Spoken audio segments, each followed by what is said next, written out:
SC reservation వర్గీకరణ కొరకు రాష్ట్ర ప్రభుత్వాన్ని నియమించిన రాజీవ్ రంజన్ మిశ్రా కమిషన్ ని పూర్తిగా వ్యతిరేకిస్తున్నామని సుప్రీంకోర్టు ఇచ్చిన రాజ్యాంగం వ్యతిరేక వర్గీకరణ క్రిమిలియర్ తీర్పు రద్దు చేయాలని మాల సంఘాల అధ్యక్షులు మల్లెల వెంకట్రావు డిమాండ్ చేశారు.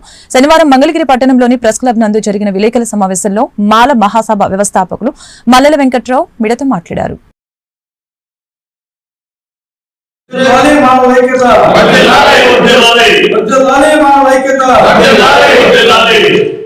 వ్యతిరేకించండి ఎస్సీ ఎస్టీ రిజర్వేషన్ సుప్రీంకోర్టు ఇచ్చిన తీర్పును వ్యతిరేకించండి ఎస్సీ ఎస్టీ రిజర్వేషన్ సుప్రీంకోర్టు ఇచ్చిన తీర్పును వ్యతిరేకించండి ఎస్సీ ఎస్టీ రిజర్వేషన్ సుప్రీంకోర్టు ఇచ్చిన తీర్పును నేను మల్లెల వెంకట్రావు, ఫౌండర్ ప్రెసిడెంట్ మాల మహాసభ.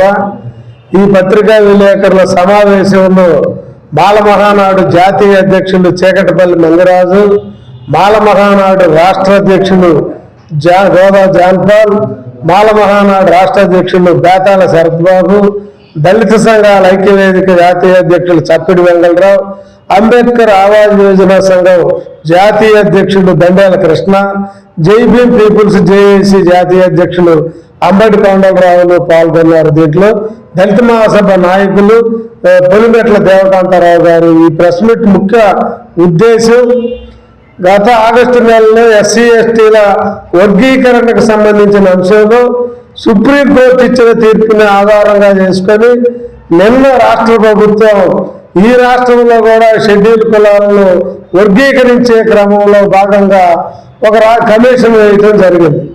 మీ కమిషన్ రాజ్యాంగ వ్యతిరేకమైన కమిషన్ అని మేము భావిస్తా ఉన్నాం, ప్రకటిస్తా ఉన్నాం. ఎందుకంటే ఈ స్టేట్లోనూ అక్కడ ఆల్ ఇండియా వైడ్ షెడ్యూల్ కులాలకు సంబంధించిన విధాన నిర్ణయాలు చేయాలన్నా, రికమెండేషన్స్ ఇవ్వాలన్నా జాతీయ ఎస్సీఏ కమిషన్ ఉంది.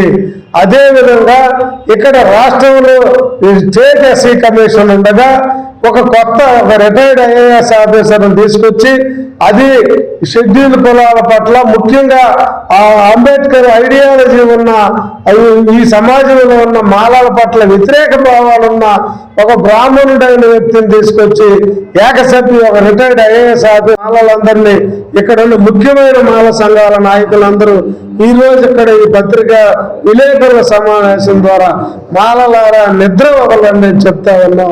ఈ ప్రభుత్వం ఈ కమిషన్ అడుగడుగున అడ్డుకొని ఏ జిల్లాలో కూడా తిరగనీయకుండా సమగ్రమైన నివేదిక వచ్చేంత వరకు ఈ రాజ్యాంగ వ్యతిరేక సుప్రీంకోర్టు తీర్పుని రద్దు చేసేంత వరకు కూడా ఈ రాష్ట్రంలో కోటి మంది మాలలను రోడ్డు మీదకి వచ్చి అరెస్టులకైనా అది ఎన్ని త్యాగాలైనా చేసి ఈ వర్గీకరణ ఆపేందు వరకు కూడా మనం విశ్రమించకూడదని చెప్తూ ఇక్కడ సమాజానికి కూడా మిగతా పౌర సమాజానికి కూడా ఈ ఎంఆర్పిఎస్ బ్లాక్ మెయిలింగ్ కి ప్రభుత్వం తలకి డిఎస్సి పోస్ట్ పోన్ చేసింది. ఈ రాష్ట్రంలో మాలమాదిగలే కాదన్నా 20% ఉంటే 80% బీసీలు ఓసీలు ఉన్నారు. 16,000